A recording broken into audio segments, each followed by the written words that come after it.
ఒక Dubai billionaire తన ప్రియురాలను దేని మీద నడిపాడో తెలుసా? రెడ్ కార్పెట్కు బదులు ధనాన్ని పేర్చి దాని మీద తన ప్రియురాలను నడుపుకుంటూ వచ్చాడు.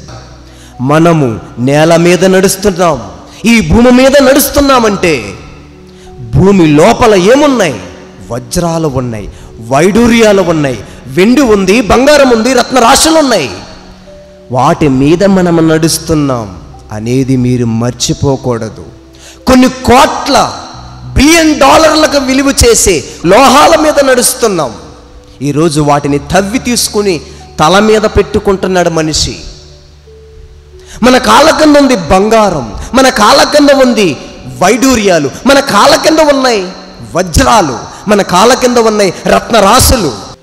ఏ రాజండి ఇన్ని విలువైన రత్నాల మీద, ఇన్ని కోటాను కోట్లకు విలువ చేసే ఖనిజాల మీద, లోహాల మీద, వజ్రాల మీద నడిచిన రాజు ఎవరండి చెప్పండి?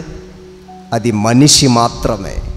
వజ్రాల కంటే, రత్నరాశుల కంటే, వెండి కంటే విలువైనవి, ఖరీదైనవి. ముందుగా ఒక ఖనిజం, దాని పేరు వచ్చి జాడైట్.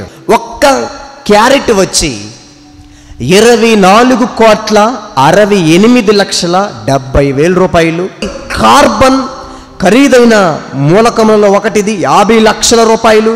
మనం నడుస్తున్న ఈ భూమి లోపల ఇన్ని కోట్లకు విలువ చేసే ఖనిజాలు, లోహాలు ఉన్నాయి. ఆలోచించండి, అంత విలువైన లోహాల మీద మనలను దేవుడు నడుపుతున్నాడు. మనం ఎంత గొప్ప వాళ్ళం ఆలోచించండి. భూమి లోపల బొగ్గును తీసి విద్యుత్ తయారు చేస్తున్నారు. అది ఎక్కడుంది? యురేనియం భూమి లోపలదే.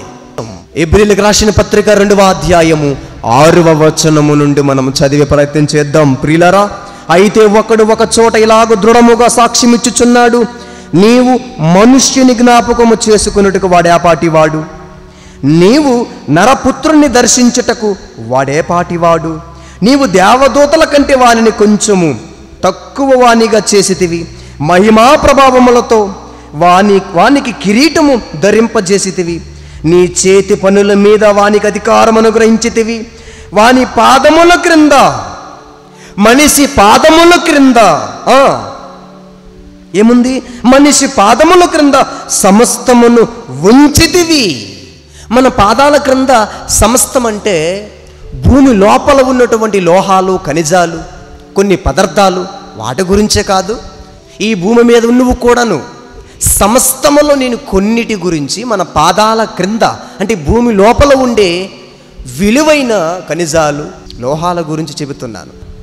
మనలను దేవుడు ఏ ఆలోచనలతో, ఏ దృష్టితో చూస్తున్నాడంటే అవి కూడా నీ దగ్గర తక్కువే. రత్నరాశుల కంటే నువ్వు గొప్పవాడివి, వెండి వైడూర్యాల కంటే నువ్వు గొప్పవాడివి, వెండి బంగారాల కంటే నువ్వు గొప్పవాడివి అని దేవుడు చెబుతున్నాడు అనేది మనం మర్చిపోకూడదు. కాళ్ళ కింద ఉండేవి తవ్వి తవ్వి తల మీద పెట్టుకుంటాం మనం. కాళ్ళ కింద ఉండేవి, భూమి లోపల ఉండేవి తవ్వుకుంటూ తెచ్చుకొని తల మీద పెట్టుకునేవి గొప్పవంటాం.